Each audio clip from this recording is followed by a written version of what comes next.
Hello friends, नमस्ते। अब हम जानेंगे पाठ 11 को, जिसका नाम है आर्थराइटिस और ऑस्टियोपोरोसिस। आखिर हम जानेंगे ऑस्टियोपोरोसिस से बचाव कैसे कर सकते हैं। तो मैं आपसे यह वादा करता हूं कि आप ऑस्टियोपोरोसिस से पीड़ित नहीं होना चाहते हैं। मैंने इस बीमारी से गंभीर रूप से पीड़ित अनेक मरीजों का इलाज किया है। यह एक कमजोर करने वाली दर्द भरी बीमारी है। ऑस्टियोपोरोसिस के मरीज को रीढ़ की हड्डी में लगातार फ्रैक्चर होते रहता है और लंबे समय तक भयंकर दर्द रहता है। मैंने यह पाया है कि ऑस्टियोपोरोसिस सिर्फ एक सामान्य बीमारी नहीं है जो कैल्शियम और एस्ट्रोजन की कमी से होती हो। हमारे शरीर को हड्डियों के पूर्ण निर्माण और नई स्वस्थ हड्डियां बनाने के लिए कई प्रकार के पोषक तत्वों की आवश्यकता होती है। हम इसको बारीकी से जानते हैं। बहुत पुरानी कहावत है कि हम सबकी जिंदगी दो चीजों से प्रभावित होती है, पहली मृत्यु और दूसरा टैक्स। अध्याय को लिखते समय मुझे एक नई चिंता यह सता रही थी कि मैं टैक्स की सीमा के नजदीक पहुंच रहा था। लेकिन मुझे जीवन को प्रभावित करने वाली तीसरी चीज आर्थराइटिस के बारे में भी याद। यह सही है, अमेरिका में 55 साल की उम्र के लगभग 70 से 80% लोग आर्थराइटिस के सबसे आम प्रकार ऑस्टियोआर्थराइटिस से पीड़ित हैं। इसे क्षयकारी आर्थराइटिस के नाम से भी जाना जाता है। सुबह होने वाली जकड़न, जोड़ों पर हल्की सूजन और जोड़ों के दर्द से संभवतः आप बहुत अधिक परिचित होंगे। ऑस्टियोआर्थराइटिस एक आम गंभीर क्षयकारी बीमारी है जिसके मरीज मेरे क्लिनिक में अक्सर आते हैं।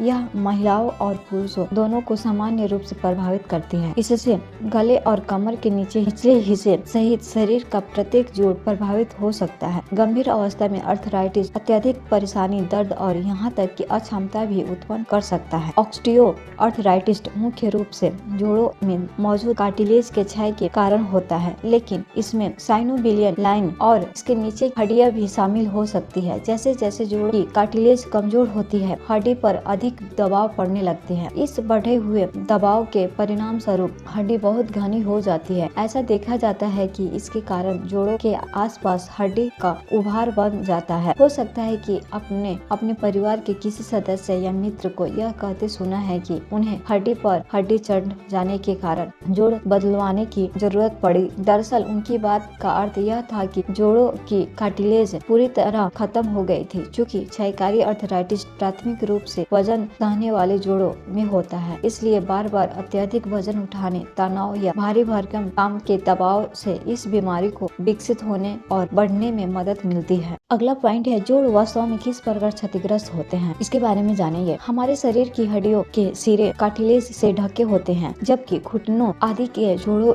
एक अतिरिक्त कार्टिलेज होता है जो दो हड्डियों के बीच गति का काम करता है। मूल रूप से कार्टिलेज कोलेजन तंतुओं, ग्लाइकोप्रोटीन्स और प्रोटियोग्लाइकेशन का बना होता है। मानव शरीर में कार्टिलेज की संरचना इस प्रकार होती है कि ये लगातार बनती और नष्ट होती रहती है। दूसरे शब्दों में, हमारे शरीर को कार्टिलेज के क्षय होने की दर के बराबर नए कार्टिलेज के निर्माण करने की आवश्यकता होती है ताकि जोड़ों को स्वस्थ रखा जा सके। एक बार फिर संतुलन ही महत्वपूर्ण होता है। जब कोई जोड़ घिसना शुरू होता है तो हम समझ जाते हैं कि या तो कार्टिलेज का क्षय बढ़ गया है या फिर कार्टिलेज का उत्पन्न घट गया है। यह एक जाना माना तथ्य है। ऑस्टियोआर्थराइटिस एक सूजनकारी बीमारी है। यदि आप आर्थराइटिस से पीड़ित किसी व्यक्ति को गैर से देखें तो आप वास्तव में यह देख सकते हैं कि उसकी उंगलियों और हाथों के जोड़ों में कितनी सूजन है। क्या आपने कभी इस बारे में सोचा है कि इस सूजन के कारण क्या है और यह कार्टिलेज को किस प्रकार क्षतिग्रस्त करती है? इसके जवाब भी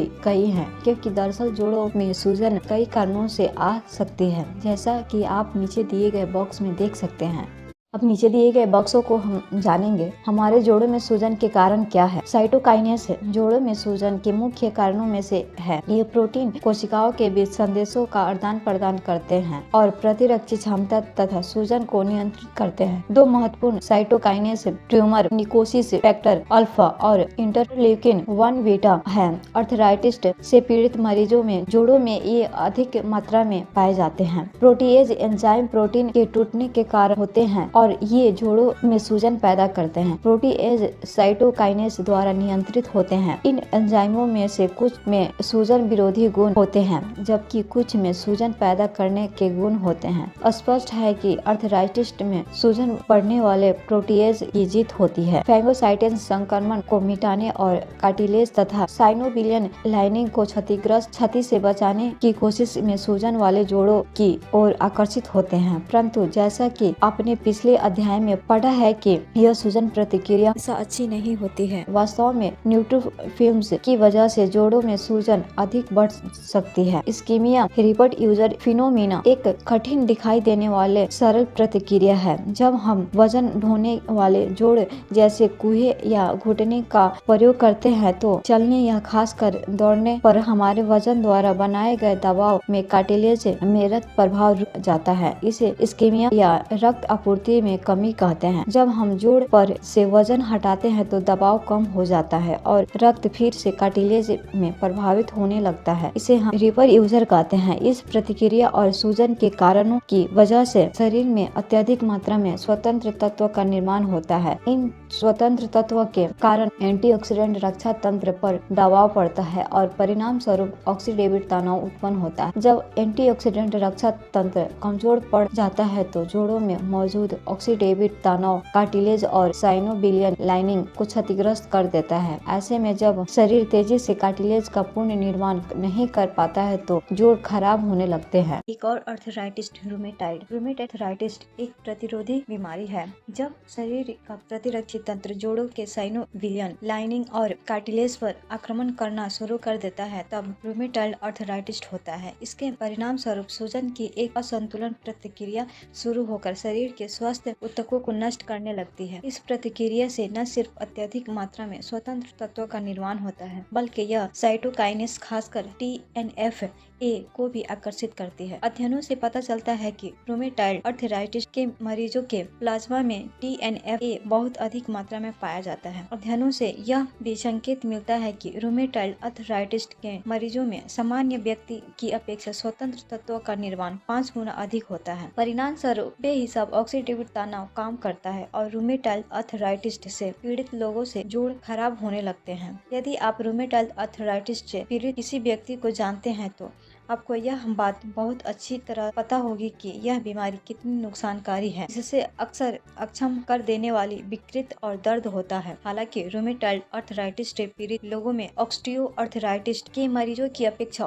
ऑक्सीडेटिव तनाव बहुत अधिक पाया जाता है, लेकिन दोनों बीमारियों में कार्टिलेज की क्षति ऑक्सीडेटिव तनाव के कारण ही होती है। ऐसे में जबकि हम प्रारंभिक इलाज पर निर्भर हैं, इन बीमारियों के मुख्य कारणों को समझना महत्वपूर्ण है।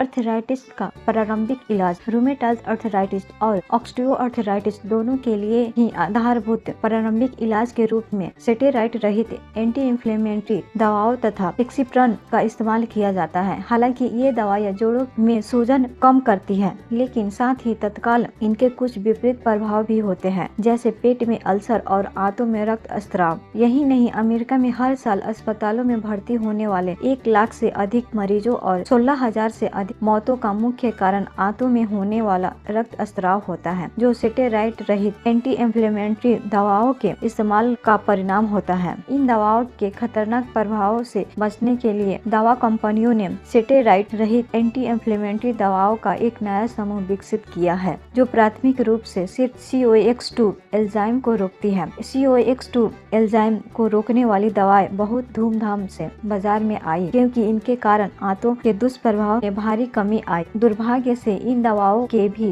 दुष्प्रभाव हैं, जिनमें आंतों में छिद्र होना और आंतों में रक्त स्राव होना शामिल है। हालांकि ये दुष्प्रभाव शुरुआती स्टेरॉइड रहित एंटी इंफ्लेमेटरी दवाओं जैसे तेजी से नहीं होते हैं। आर्थराइटिस के मरीजों द्वारा स्टेरॉइड रहित एंटी इंफ्लेमेटरी दवाओं के इस्तेमाल करने को लेकर मेरी सबसे बड़ी चिंता यह है कि ये दवाइयाँ बीमारी के सबसे प्रमुख कारण है। ऑक्सीडेटिव तनाव पर आक्रमण किए बगैर सिर्फ दर्द से राहत देती है। अब गंभीर रूमेटाइड आर्थराइटिस के मरीजों का इलाज भी अधिक शक्तिशाली एंटी इंफ्लेमेटरी दवाओं जैसे प्रेडनिसोन और गोल्ड या कीमोथेरेप्यूटिक दवाइयाँ जैसे मिथोट्रेक्सेट या इमरान से किया जा रहा है।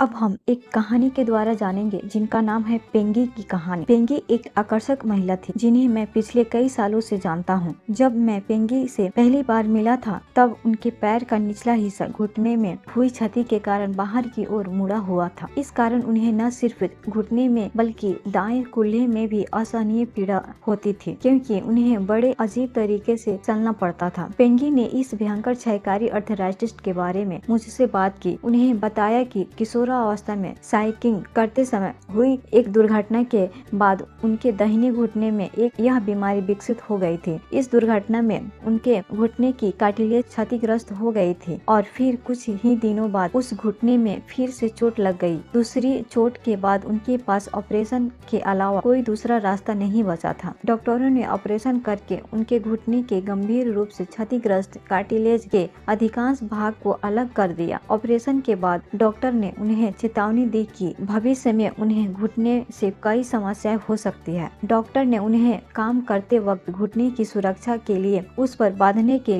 लिए पट्टी दी। उन्हें एक और सलाह दी गई कि वे दर्द को नियंत्रित करने के लिए स्टेरॉइड रहित इन्फ्लेमेटरी दवा का सेवन करती रहे और जितना अधिक हो सके घुटने का प्रत्यारोपण टालती रहे। पेंगी यह बात अच्छी तरह जानती थी कि यदि वह भाग्यशाली रही तो घुटने का प्रत्यारोपण 8 से 12 वर्ष तक ही प्रभावशाली रहता है। चूँकि वे युवा थी इसलिए उनके पास इससे जीने के लिए 4-5 गुना अधिक समय था। उसे क्या करना चाहिए था? जब मैं पेंगी से मिला तब डॉक्टर घुटने के प्रत्यारोपण के विकल्प के बारे में उनसे बात कर चुके थे और वे इस बात को गंभीरता से ले रही थी कि वे इस सर्जरी को जितना अधिक टाल सकती थी यह उनके लिए उतना ही बेहतर था। लेकिन वर्तमान परिस्थितियों में डॉक्टरों ने भविष्यवाणी कर दी थी कि उन्हें दर्द के साथ ही जीना होगा। पेंगिन सर्जरी टालने के लिए सभी कुछ करने के लिए दृढ़ संकल्पित थे, लेकिन वे अपने जीवन की गुणवत्ता की कीमत पर कोई भी समझौता नहीं करना चाहती। उन्होंने अतिरिक्त पोषक पदार्थों के बारे में बहुत कुछ पढ़ रखा था और उन्हें विश्वास था कि ये पोषक तत्व उनके जीवन को बेहतर बना सकते हैं। उन्होंने कुछ अंगूर के बीज का अक्र, आवश्यक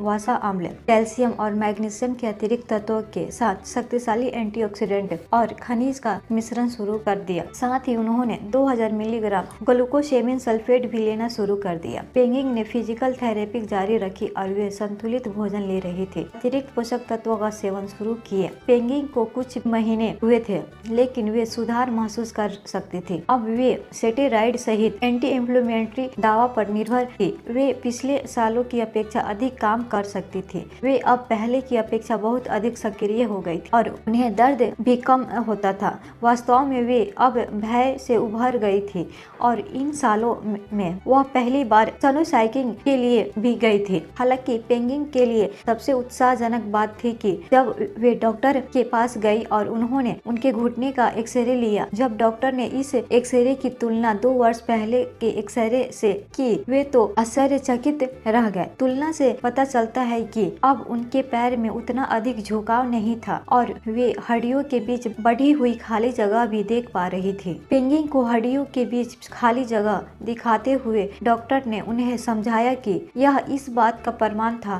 कि कार्टिलेज का निर्माण फिर से शुरू हो चुका था। यह सब जानकर पेंगिंग को आश्चर्य नहीं हुआ क्योंकि पोषक दवाइयों पर शोध के दौरान वे इस अंतर को महसूस कर सकती थी और उन्होंने इस सभी संभावनाओं के बारे में जान लिया था। डॉक्टर की तरफ से दिखाया गया सुधार सिर्फ केक पर आइसिंग था। पेंगिंग की सक्रियता का बढ़ना जारी है और वे अपनी इच्छा के अनुसार हर काम करती है। वे अतिरिक्त पोषक तत्वों का सेवन भी करती है। वे हर साल इस बात का जश्न मनाती है कि उन्होंने घुटने का प्रत्यारोपण 1 साल पहले ही टाल दिया। पेंगिंग इतना बेहतर क्यों कर पा रही है? आइए उनके द्वारा अपनाई गई रणनीति पर गौर करें। पेंगिंग ने अपनी घुटना के बाद क्षयकारी आर्थराइटिस की बीमारी को पूरी तरह कोशिकीय स्तर पर समझा। उन्होंने यह सब अपने व्यक्तिगत अध्ययन और वैज्ञानिक बैठकों में हिस्सा लेकर जाना। दूसरी बात यह है कि उन्होंने सभी उपलब्ध संभावित जवाबों को स्वीकार किया और तीसरा, उन्होंने उस ज्ञान को काम में बदल दिया। अतिरिक्त एंटीऑक्सीडेंट तत्व। पेंगिंग की तरह क्षयकारी आर्थराइटिस से पीड़ित हर व्यक्ति को शक्तिशाली संतुलित एंटीऑक्सीडेंट और खनिज तत्वों की अतिरिक्त खुराक लेने की जरूरत है। इस बात से पुख्ता प्रमाण मौजूद है कि आर्थराइटिस से पीड़ित मरीजों में अनेक प्रकार के एंटीऑक्सीडेंट तथा सहायक पोषक तत्व जैसे vitamin D, vitamin C, vitamin E, boron तथा विटामिन B3 की कमी होती है। जैसा कि आप इस पुस्तक से सीख रहे हैं कि ये सभी एंटीऑक्सीडेंट आपको पर्याप्त मात्रा में लेने की जरूरत होती है जिससे ऑक्सीडेटिव तनाव को नियंत्रित किया जा सके। पेंगिंग इन सभी पोषक तत्वों की अतिरिक्त खुराक ले रही थी, साथ ही एक और महत्वपूर्ण तत्व का सेवन कर रही थी, ग्लूकोसेमिन सल्फेट। अब अगला पॉइंट है ग्लूकोसरेमिन सल्फेट। कार्टिलेज का निर्माण करने वाला ग्लूकोसरेमिन एक मूलभूत पोषक तत्व है। यह एक साधारण एनिमो संकरा है जो प्रोटियोग्लाइकेस्ट का प्राथमिक अवयव है। ये प्रोटियोग्लाइकेस्ट ऐसे अणु होते हैं जो कार्टिलेज को उसका लचीलापन प्रदान करते हैं। स्टेरॉयड रहित एंटी इन्फ्लेमेटरी दवाओं और एस्पिरिन की तरह ग्लूकोसरेमिन सिर्फ दर्द को ही नियंत्रित नहीं करता है, बल्कि यह क्षतिग्रस्त कार्टिलेज के पूर्ण निर्माण में भी मदद करता है। शुरुआती अध्ययनों के मुताबिक ग्लूकोसरेमिन सल्फेट का सेवन करने से थोड़े समय के लिए फायदा होता है, इसलिए अधिकांश डॉक्टर इससे प्रभावित नहीं हुए। 1999 में अमेरिकन कॉलेज ऑफ रूमेटोलॉजी की वार्षिक बैठक में एक रिपोर्ट पेश की गई। इसे 3 साल से अलग अलग शोध पर तैयार किया गया और डॉक्टर ने भी पसंद किए। यह अध्ययन बताता है कि ग्लूकोसरेमिन न केवल अर्थराइटिस में दर्द व सूजन को कम करता है, बल्कि कार्टिलेज के क्षय को भी रोक देता है। इस शोध की सबसे ज्यादा प्रभावित करने वाली बात यह है कि इसके सेवन में वास्तविक कार्टिलेज के पूर्ण निर्माण के प्रमाण भी मिले, जैसा कि पेंगिंग के मामले में हुआ था। अध्ययन में जिन लोगों ने प्रारंभिक स्टेरॉयड रहित एंटी इन्फ्लेमेटरी दवाई ली थी, उनके जोड़ों में लगातार तेजी से क्षय होना जारी रहा। इस अध्ययन के साथ कई और अध्ययन यह बताते हैं कि ग्लूकोसरेमिन सल्फेट की 1500 से 2000 मिलीग्राम मात्रा में लेने वाला अर्थराइटिस के मरीज के स्वास्थ्य में उल्लेखनीय सुधार होता है और इसके कोई दुष्प्रभाव नहीं होते हैं। इस प्रयोग के दौरान उत्साहजनक बात यह सामने आई है कि ग्लूकोसरेमिन का सेवन बंद कर देने के बावजूद मरीजों को कई हफ्तों और यहाँ तक कि कई महीनों तक दर्द का एहसास नहीं हुआ था। वहीं दूसरी ओर स्टेरॉयड रहित एंटी इन्फ्लेमेटरी दवाओं में कई दुष्प्रभाव हैं, जैसे अल्सर, आंतों में रक्तस्राव तथा लीवर में क्षति आदि। इस बात को जानते हुए ये दवाई क्षयकारी प्रतिक्रिया को बिल्कुल कम नहीं करती है, बल्कि कहीं न कहीं उसे बढ़ाती है। यह जानकर आश्चर्य होता है कि दुनिया भर में स्टेरॉयड रहित एंटी इन्फ्लेमेटरी दवा लेने की सलाह क्यों दी जाती है, जब दवा कंपनियों को हताश करने के लिए आजकल अधिक से अधिक डॉक्टर ग्लूकोसरेमिन सल्फेट लेने की सलाह दे रहे हैं। इसका नतीजा मैंने अपने प्रैक्टिस पर देखा, जो अब अच्छी चल रही है। हालांकि मैं अर्थराइटिस के अपने सभी मरीजों को ग्लूकोसरेमिन लेने की सलाह देता हूं, लेकिन तुरंत आराम के लिए स्टेरॉयड रहित एंटी इन्फ्लेमेटरी दवा भी देता हूं। मुझे यह जानकर खुशी होती है कि ग्लूकोसरेमिन लेने का निर्णय करने वाले मेरे मरीजों को कभी कभी ही स्टेरॉयड रहित एंटी इन्फ्लेमेटरी दवा लेने की जरूरत होती है, जब ये मरीज साथ ही एंटी इन्फ्लेमेटरी खनिज, आवश्यक वसा और अंगूर के बीज का अक्र भी लेते हैं, तो परिणाम और बेहतर होते हैं। इस धारणा को मानने वाला मैं अकेला नहीं हूँ। ग्लूकोसरेमिन के इस्तेमाल का समर्थन मेरे कई अस्तित्व रोग विशेषज्ञ मित्र भी करते हैं, क्योंकि वे समझते हैं कि जोड़ों के प्रत्यारोपण को टालना आखिरकार मरीजों के लिए ही फायदेमंद होता है। अगला पॉइंट है कोंड्रोइटिन सल्फेट। कोंड्रोइटिन सल्फेट अल्सर ग्लूकोसेमिन सल्फेट के साथ मिलकर अधिक प्रभाव उत्पन्न करता है। कोंड्रोइटिन प्रोटियोग्लाइकेशन का हिस्सा बनता है और कार्टिलेज में पानी आकर्षित करने के लिए जिम्मेदार होता है। इससे कार्टिलेज अधिक मुलायम और लचीला बनता है। इस महत्वपूर्ण पोषक के बगैर कार्टिलेज सूखा और कमजोर हो जाता है। मैं व्यक्तिगत तौर पर यह महसूस करता हूँ कि ग्लूकोसेमिन सल्फेट अभी भी एक महत्वपूर्ण पोषक तत्व है। जहाँ एक कोंड्रोइटिन के सेवन का सवाल है, तो इसके लिए अधिक मरीजों पर पूरी तरह अध्ययन करने की जरूरत है, ताकि यह प्रमाणित हो सके कि कोंड्रोइटिन की भूमिका वास्तव में महत्वपूर्ण होती है या नहीं। मैं यह भी मानता हूँ कि MSM के बारे में विस्तृत अध्ययन की आवश्यकता है, लेकिन मेरे कई मरीज हैं जिन्होंने अन्य दवाइयों के साथ इसे लेने के बाद सुधार महसूस किया। कोंड्रोइटिन सल्फेट। कई अध्ययन बताते हैं कि कोंड्रोइटिन की अतिरिक्त खुराक लेने वाले अर्थराइटिस के मरीजों को फायदा होता है, लेकिन इनमें से कई सकारात्मक अध्ययन कोंड्रोइटिन के इंजेक्शन के परिणामों पर आधारित है। कुछ शोधकर्ताओं का मानना है कि कोंड्रोइटिन आंतों के जरिए पूरी तरह अवशोषित नहीं होता है। कुछ शोधकर्ताओं का मानना है कि पहले यह टूटता है, फिर अवशोषित होता है और उसके बाद जोड़ों के कार्टिलेज में आकर पुनः गठित होता है। मेरे विचार से ऑस्टियोआर्थराइटिस के इलाज में कोंड्रोइटिन के महत्व को तय करने के लिए अधिक अध्ययनों की आवश्यकता है। ऑस्टियोपोरोसिस पोषक तत्व की कमी से होने वाली बीमारी है जो अमेरिका में महामारी के स्तर पर फैली हुई है। विश्व में सबसे धनी और संपन्न देश अमेरिका में लगभग 2.5 करोड़ लोग ऑस्टियोपोरोसिस से होने वाले असकता से प्रभावित हैं। इन पर अमेरिकी अर्थव्यवस्था का हर साल लगभग 14 अरब डॉलर खर्च होता है। अमेरिका में हर साल होने वाले करीब 12 लाख फ्रैक्चर ऑस्टियोपोरोसिस का सीधा परिणाम होते हैं। मैंने अपनी क्लिनिक में कूल्हे के फ्रैक्चर वाले ऐसे कई मरीजों को देखा है जो न कहीं गिरे थे और न ही उन्हें कहीं चोट लगी थी, लेकिन उन्हें फ्रैक्चर हो गया था। रीढ़ की हड्डी पर अधिक दबाव पड़ने से फ्रैक्चर हो जाता है और इसके कारण बहुत अधिक दर्द होता है। इसका भी मुख्य कारण ऑस्टियोपोरोसिस ही है। अमेरिका जनता को यह बताया गया कि ऑस्टियोपोरोसिस सिर्फ एस्ट्रोजन तथा कैल्शियम से संबंधित बीमारी है। इस राष्ट्रीय संकट के प्रतिक्रिया स्वरूप स्वास्थ्य समुदाय रजोनिवृत्ति होने वाली महिलाओं का इलाज हार्मोन रिप्लेसमेंट थेरेपी से करता है ताकि ऑस्टियोपोरोसिस को किसी न किसी प्रकार से रोका जा सके। हालांकि कई लोग मानते हैं कि HRT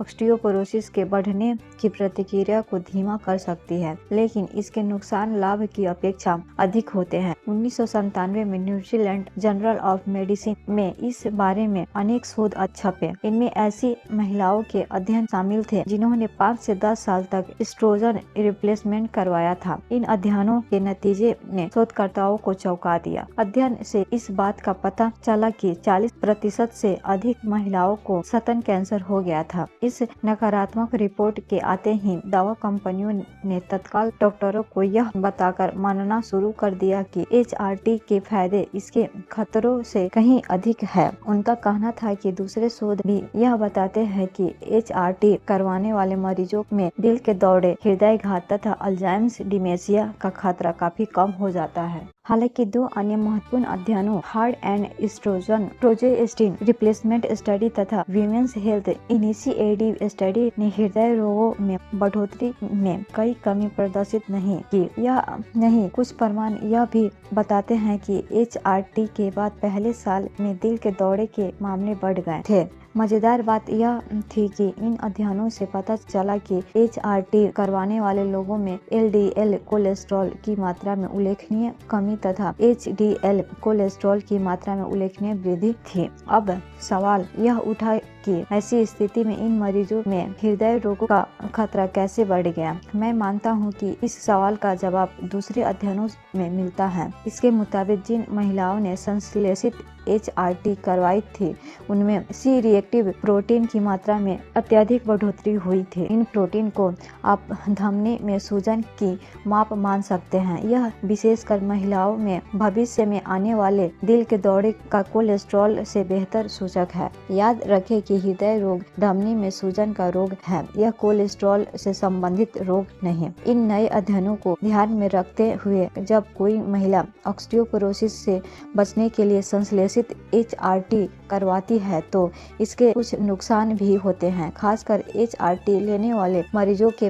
पैरों में खून जमने तथा गॉल ब्लैडर की बीमारियों की आशंका बढ़ जाती है। बाजार में अब ऑस्टियोपोरोसिस के लिए कई दवाएं मौजूद हैं, जैसे फोसोमैक्स, एक्सट्रोनेल, एविस्टा तथा कैक्सिट्रोनिन। इन दवाओं में हड्डियों तथा घनत्व बढ़ने की क्षमता होती है। लंबे समय तक HRT लेने के विपरीत प्रभावों के प्रति चिंता बढ़ने से डॉक्टर प्राथमिक रूप से HRT के स्थान पर इन दवाइयों को लेने की सलाह अधिक से अधिक दे रहे हैं। इन दवाओं के इस्तेमाल पर किए गए छोटे अध्ययनों से पता चलता है कि इससे फ्रैक्चर और बार-बार फ्रैक्चर का जोखिम उल्लेखनीय रूप से कम हो जाता है। इस बारे में तथा महिलाओं को रजोनिवृत्ति के समय आने वाली समस्याओं पर विस्तृत अध्ययन के लिए मैं सलाह देता हूं कि आप डॉक्टर क्रिस्चियन नार्थरप की पुस्तक द विजडम ऑफ मोनोपॉज पढ़ें। अब अगला पॉइंट है, हड्डियां सिर्फ कैल्शियम नहीं जीवित ऊतक है। अब इसके बारे में हम जानेंगे। क्या आपको हाई स्कूल या कॉलेज की जीव विज्ञान प्रयोगशाला में रखा हुआ हड्डियों का ढांचा याद है? कई बड़े खेलों में यह मुख्य भूमिका निभाता था और परीक्षा का भी मुख्य आकर्षक होता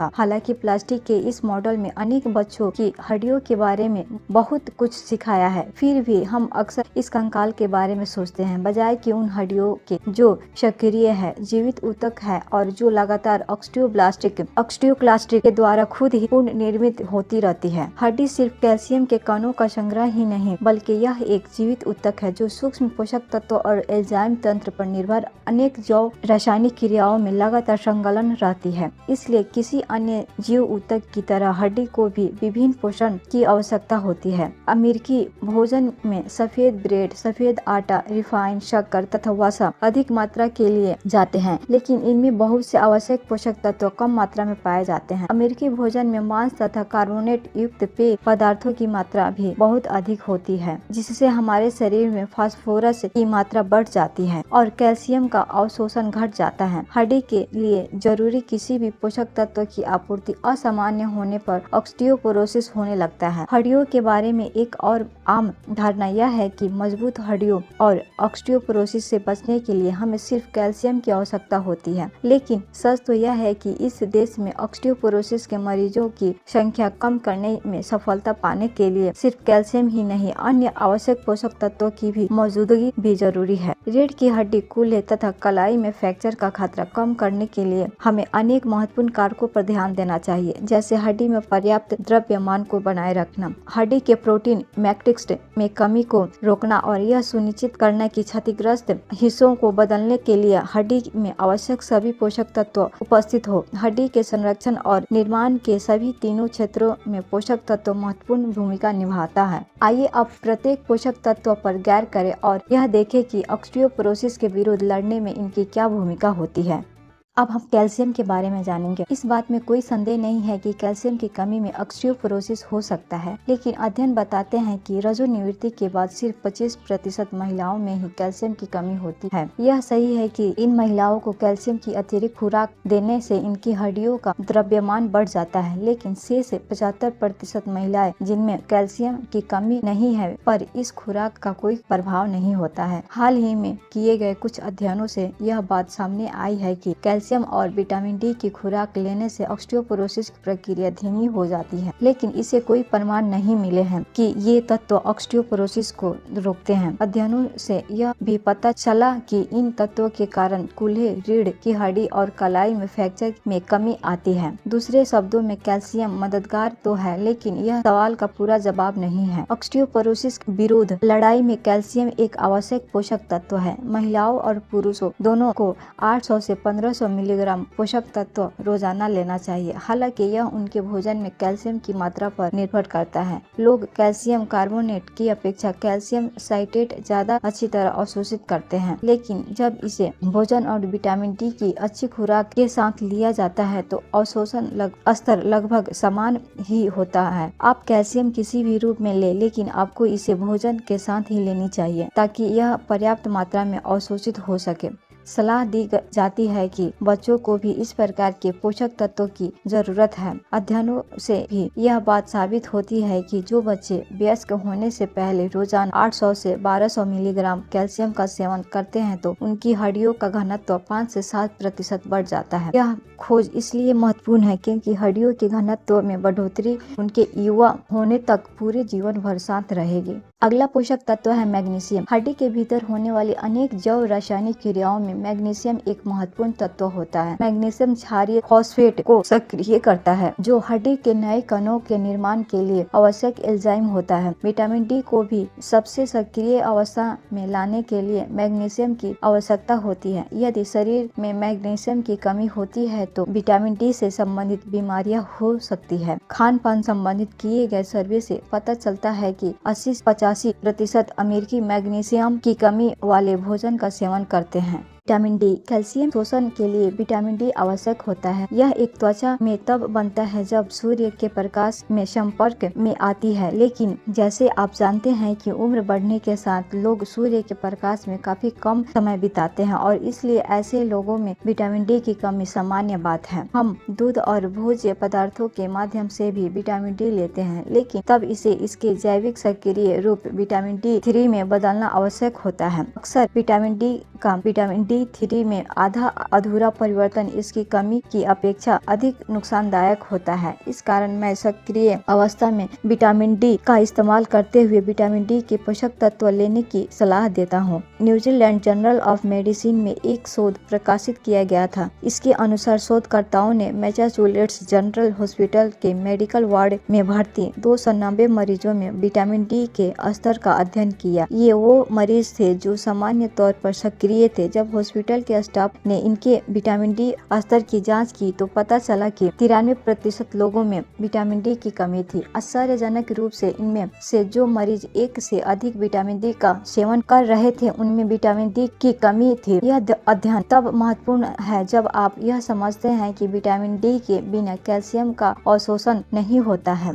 इस अध्ययन के अंत में यह कहा गया कि सभी लोगों में विटामिन डी का सेवन करना चाहिए और रोजाना इसकी सामान्य से अधिक मात्रा लेनी चाहिए। यह नहीं, शोधकर्ताओं ने यह निष्कर्ष निकाला कि यदि आप पर ऑस्टियोपोरोसिस का कोई प्रभाव है तो विटामिन डी की प्रतिदिन 500 से 800 IU मात्रा महत्वपूर्ण होती है। याद रखें कि यदि आप कैल्शियम को विटामिन डी और भोजन के साथ लेंगे तो यह ज्यादा अच्छे तरीके से अवशोषित होगा। इसके बाद है विटामिन के। विटामिन के बारे में जानेंगे। हड्डियों में बहुत अधिक मात्रा में पाए जाने वाले प्रोटीन ऑक्सीटोकैल्सिन के निर्माण के लिए विटामिन के आवश्यक होता है। इसलिए यह विटामिन हड्डियों के निर्माण, पूर्ण निर्माण और मरम्मत के लिए महत्वपूर्ण होता है। एक प्रयोग में ऑस्टियोपोरोसिस के मरीजों को विटामिन के की खुराक दी गई। इससे निष्कर्ष निकला कि मूत्र द्वारा होने वाले कैल्शियम क्षय 18 से 50% घट गया। इसका मतलब यह हुआ कि विटामिन के शरीर में कैल्शियम उत्सर्जन के बजाय अवशोषण और उसे शरीर में बनाए रखने में मदद करता है। मैग्नीज। कार्टिलेज और हड्डियों में संयोजित ऊतकों के निर्माण के लिए मैग्नीज आवश्यक होता है। मैग्नीशियम की तरह ही मैग्नीज भी अनाज से आटा बनाने की प्रक्रिया में नष्ट हो जाता है। ऑस्टियोपोरोसिस से पीड़ित महिलाओं पर किए गए एक अध्ययन से पता चला कि इन महिलाओं में मैग्नीज का स्तर सामान्य महिलाओं का सिर्फ 25% ही था। यदि आप ऑस्टियोपोरोसिस से बचना चाहते हैं तो इस पोषक तत्व की पर्याप्त मात्रा में उपस्थित आवश्यक है। फोलिक एसिड, विटामिन B6 और विटामिन 12। क्या यह मिश्रण आपको कुछ जाना पहचाना लगता है? आपको ऐसा लगना भी चाहिए। होमोसिस्टिन न सिर्फ हमारी रक्त नलिकाओं के लिए नुकसानदायक होता है बल्कि यह हड्डियों को भी क्षति पहुंचाता है। जिन लोगों में होमोसिस्टिन का स्तर बहुत अधिक पाया जाता है वे ऑस्टियोपोरोसिस से पीड़ित होते हैं। दिलचस्प बात यह है कि रजोनिवृत्ति के पहले महिलाओं में मिथियोनिन को तोड़ने की दक्षता अधिक होती है और इसलिए उनमें होमोसिस्टिन का निर्माण बहुत कम मात्रा में हो पाता है। रजोनिवृत्ति के बाद इस स्थिति में नाटकीय परिवर्तन आ जाता है। उनमें होमोसिस्टिन की मात्रा अपेक्षाकृत बहुत अधिक हो जाती है। क्या यह स्थिति रजोनिवृत्ति वाली महिलाओं में हृदय संबंधित महिलाओं और ऑस्टियोपोरोसिस से अधिक खतरे के बारे में बात बता सकती है? वास्तविकता यह है कि इन महिलाओं को अपेक्षाकृत अधिक मात्रा में फोलिक एसिड, विटामिन B6 और विटामिन B12 लेने की जरूरत है। बोरोन। जब हड्डियों में चयापचय की बात आती है तो बोरोन पोषक तत्वों का महत्व बढ़ जाता है। एक अध्ययन के दौरान जब मरीजों को पोषक तत्व के रूप में बोरोन दिया गया तो मूत्र द्वारा उत्सर्जित होने वाली कैल्शियम की मात्रा लगभग 40% घट गई। बोरोन मैग्नीशियम के स्तर को भी बढ़ाता है और फास्फोरस के स्तर को कम करता है। प्रतिदिन 3 मिलीग्राम बोरोन पोषक तत्व के रूप में पर्याप्त होता है। सिलिकॉन एक महत्वपूर्ण तत्व है क्योंकि इनमें संयोजित तत्वों के जाल को मजबूती देने की क्षमता होती है जिससे हड्डियां मजबूत होती है। ऑस्टियोपोरोसिस के ऐसे मरीज जिनमें नई हड्डियां का निर्माण आवश्यक होता है उनमें सिलिकॉन की अधिक मात्रा की जरूरत होती है। जिंक। यह खनिज विटामिन डी की सामान्य कार्य प्रणाली के लिए आवश्यक होता है। ऑस्टियोपोरोसिस के मरीजों में सीरम तथा हड्डियों में जिंक की मात्रा काफी कम पाई गई थी। ऑस्टियोपोरोसिस से बचाव। मैं आपसे यह वादा करता हूं कि आप ऑस्टियोपोरोसिस से पीड़ित नहीं होना चाहते हैं। मैंने इस बीमारी से गंभीर रूप से पीड़ित अनेक मरीजों का इलाज किया है। यह एक कमजोर करने वाली दर्द भरी बीमारी है। ऑस्टियोपोरोसिस के मरीजों को रीढ़ की हड्डी में लगातार फ्रैक्चर होता रहता है और लंबे समय तक भयानक दर्द रहता है। मैंने यह पाया है कि ऑस्टियोपोरोसिस सिर्फ एक सामान्य बीमारी नहीं है जो कैल्शियम और स्ट्रोजिन की कमी से होती है। हमारे शरीर को हड्डियों के पूर्ण निर्माण और नई स्वास्थ्य हड्डियां बनाने के लिए कई प्रकार के पोषक तत्वों की आवश्यकता होती है। हमें ऑक्सीडेटिव तनाव को भी नियंत्रित रखने के लिए आवश्यकता होती है। हाल में अध्ययनों से पता चलता है कि जिन लोगों में हड्डियों का घनत्व कम होता है उनमें ऑक्सीडेटिव तनाव ज्यादा होता है। इसलिए आपको हड्डियों के निर्माण के लिए पोषक तत्वों के साथ न सिर्फ अतिरिक्त पोषक तत्व लेने की आवश्यकता होती है बल्कि एंटीऑक्सीडेंट रक्षा तंत्र के निर्माण के लिए सभी एंटीऑक्सीडेंट और सहयोगी पोषक तत्व भी लेना होता है। मैं अपने सभी महिला और पुरुष मरीजों को 40 साल की उम्र होने से पहले अतिरिक्त पोषक तत्व के लिए प्रोत्साहित करता हूं जिनमें इनमें उच्च गुणवत्ता एंटीऑक्सीडेंट खनिजों की गोलियां तथा अतिरिक्त मात्रा में कैल्शियम, मैग्नीशियम, बोरोन और सिलिकॉन शामिल है। वयस्कों के लिए भी यह जरूरी है कि वे स्वास्थ्य वर्धक भोजन करें और साधारण व्यायाम कार्यक्रम बनाएं। वजन उठाने वाले व्यायाम को भी इस कार्यक्रम में शामिल करने की जरूरत है, क्योंकि इससे शरीर में हड्डियों के निर्माण की प्रक्रिया बढ़ जाती है। पैदल चलना पैरों के लिए तो लाभदायक हो सकता है, लेकिन इससे रीढ़ की हड्डी और कूल्हे को बहुत कम लाभ होता है। इसी प्रकार सिर से ऊपर वजन उठाने वाला व्यायाम हर उस व्यक्ति के लिए महत्वपूर्ण है जो इस खतरनाक बीमारी से बचना चाहता है। यही नहीं, जब मेरी रजोनियोक्ति की मरीज पाती है कि उनमें जल्दी हड्डियां पतली होने वाली महिलाओं ऑस्टियोपेनिया है, तो वे आमतौर पर इसी कार्यक्रम के जरिए हड्डियों का घनत्व बढ़ाती है। यदि मेरी मरीज जीवन शैली में परिवर्तन करने की इच्छुक होते हैं तो मैं उन्हें फॉस्फोमेक्रोनेल, इसबीटा और गैरिस्टोनिक दवाइयां देना बंद कर देता हूं। साथ ही मैं उन्हें भोजन में अतिरिक्त पोषक तत्व लेने और वजन उठाने के व्यायाम करने की सलाह देता हूं। मैं इन मरीजों का साल में एक बार एक्स-रे स्कैन करवाता हूं। यदि उनकी स्थिति स्थिर या सुधरती दिखती है तो मैं उन्हें बताए गए कार्यक्रम को जारी रखने को कहता हूं। यदि उन्हें यह महसूस होता है कि उनकी हड्डियां अधिक पतली होती जा रही है तो मैं उन्हें कई नई दवाई देना शुरू करता हूं। आर्थराइटिस और ऑस्टियोपोरोसिस दोनों से बचाव की कुंजी कोशिकीय पोषण है। मैंने यहाँ ऐसे